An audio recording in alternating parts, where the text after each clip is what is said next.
Hello বন্ধুরা, this is Riya. আমার চ্যানেলে জানাই তোমাদেরকে অনেক অনেক স্বাগত। আজকে বানাবো হচ্ছে কেক। তার জন্য আমি 10 প্যাকেট ক্রিম বিস্কুট নিয়েছিলাম। ক্রিমগুলো আলাদা করে বিস্কুটটাকে গুঁড়ো করে নিয়েছিলাম।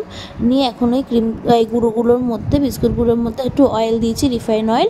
আর তোমরা চাইলে বাটারও দিতে পারো। তো আমি রিফাইন অয়েল দিয়ে ভালো করে মিক্স করে নিয়েছিলাম। দিয়ে এখানে আমি পরিমাণ মতো দুধ দিচ্ছিলাম। এটা যার যার পরিমাণ, যে যেভাবে কেক তৈরি করবে তার একটা পরিমাণ মতো। তো কেকটা ভালো করে মিক্স করার পরে একটু ইনো দিয়েছিলাম। তোমরা চাইলে বেকিং সোডা, বেকিং পাউডারও দিতে পারো। তো আমি এখানে ইনোর মধ্যে একটু দুধ দিয়ে একটা ভালো একটা ব্যাটার তৈরি করেছি। তো ব্যাটারটা কতটা সুন্দর হয়েছে তোমরা দেখলেই বুঝতে পারছো। আমি কিন্তু বাটির মধ্যে, আমার যেহেতু বাটার পেপার ছিল না, সেই কারণে আমি ঘরে থাকা খাতার মধ্যেই অয়েল ব্রাশ করে দিয়েছিলাম। আর বাটি নিয়েছিলাম, বাটির মধ্যে আর কি বসিয়েছিলাম। তোমরা চাইলে কেক টিনও করতে পারো। তো এখানে আমি কড়াইটা প্রিহিট করতে দিয়েছিলাম, ভালো মতো হিট হয়ে গেছে।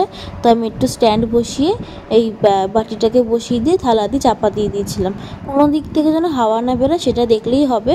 আর 40 মিনিট পুরো ঘড়ি ধরে আমার কেকটা পুরো রেডি, তো ডান। তোমরা দেখলেই বুঝতে পারছো কেকটা কতটা স্পঞ্জি হয়েছে। সত্যি কেকটা অনেকটা স্পঞ্জি হয়েছিল, আমি আশা করিনি যে এতটা ভালো হবে।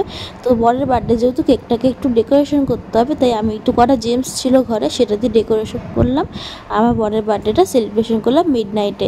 আশা করছি তোমাদের ভালো লেগেছে। আজকের জন্য tata, bye bye, see you.